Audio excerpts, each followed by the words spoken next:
Dossier fragrances, I mentioned these guys a few months ago. They had an inspiration of Aventus, Oud Wood, Versace Eros, and Blue Chanel, I think were the 4 that we talked about last time. I enjoyed the Aventus and Oud Wood inspiration of those 4. Now they have 3 new ones to check out. We have inspiration of Santal 33 by Labo, Black Orchid by Tom Ford, and Y EDT by Yves Saint Laurent. So in this video, I'm gonna break down what I think about these 3. Are they close inspiration? Should you guys pick them up? Are they worth the price? And the overall summary of the brand Dossier. So without further ado, let's jump right into it. Yo, what's up guys? Tim here, welcome back to another video today. And today we have Dossier fragrances. Yeah, 3 new Dossier fragrances. And before we begin, let's check out the presentation and one good thing about the brand that I enjoy over other inspired by brands out there. And you can see here, once you open the box up, you get your fragrance, of course, 50 ml size, but you also get a little sample. And this little sample is really cool because when you buy the fragrance, you can try out the fragrance in this little sample first.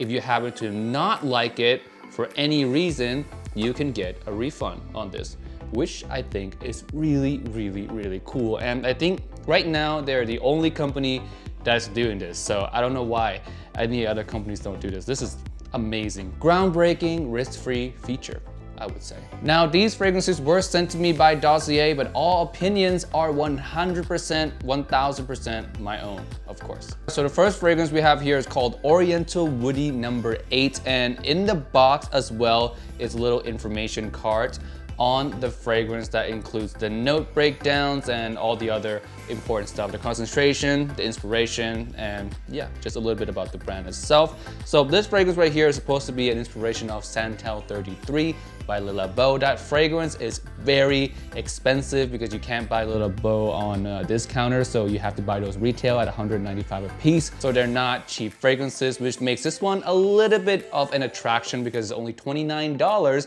by the way, for 50 ml. And if you buy multiple bottles, they do have like a bundle deal and sales and all that. I'll leave a link to a website down below. You can check out more information there. And also, first purchase is 25% off on top of it already being pretty affordable. So big bonus there as well. So is this one really close to Santal 33?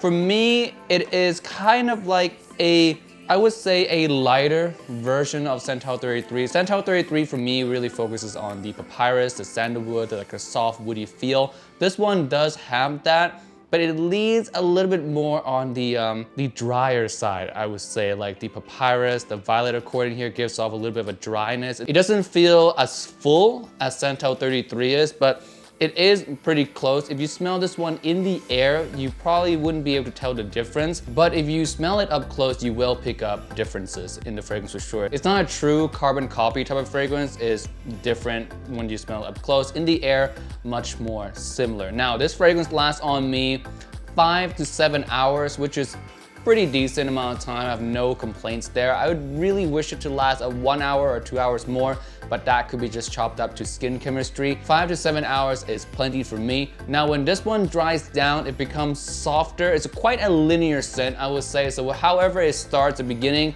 it's the same as how it is in the dry down, just gets softer and softer and softer over time.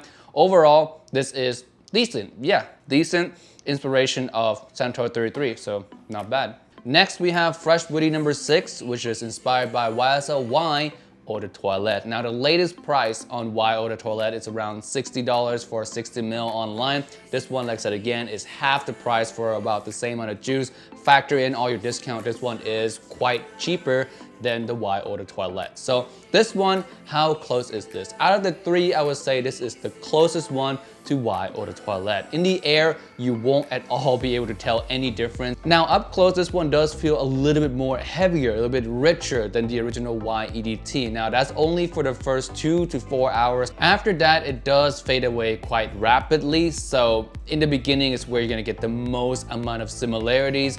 In the dry down, not so much. It becomes more airy pretty fast after the 3 to 4 hour mark or so. The longevity of this one for me, 5 to 6 hours around there, which is pretty decent and pretty much on par with Y EDT. Now, testing them side by side, I did find that Y EDT lasts just a little bit longer on my skin, but at that point, they're both skin scent and it doesn't really matter. So yeah, this one is the closest out of the three. If you do not want to pay YSL Y EDT price, this one is a good alternative. I recommend this one. Last one on here is Oriental Woody number 6, which is inspired by Tom Ford's Black Orchid. Yes, the famous Tom Ford Black Orchid.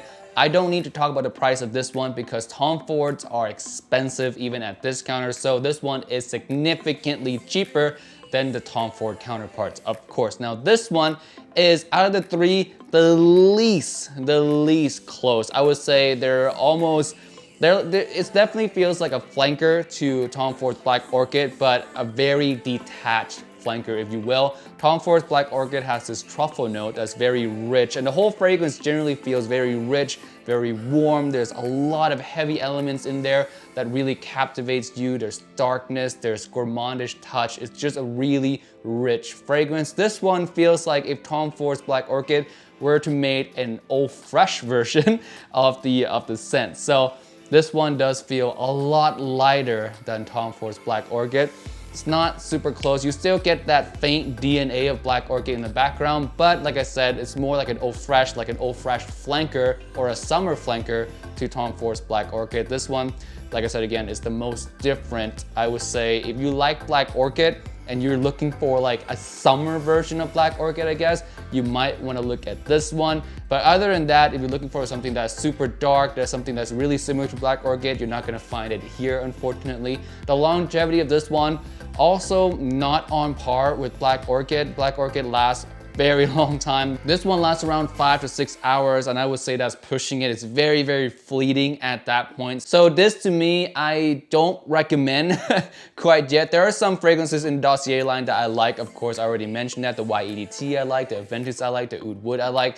This one is, to me right now, my least favorite one that they've given me to try. It's just, to me, it's just not super close. And the performance is quite lacking for a scent that you would want, you know, some more power out of, seeing that it's supposed to be like a dark kind of truffle gourmand scent. But yeah, this one, to me, I would pass on this one. Check out all the other ones I mentioned. Those are much better. Alright guys, that's it for this video today. Thank you so much for Dossier for sending me these fragrances to test out again. Appreciate that. And with that being said, guys, thank you so much for watching. I'll leave all the information down in the description below. And with that being said, I'll see you guys in the next one. Peace out and bye.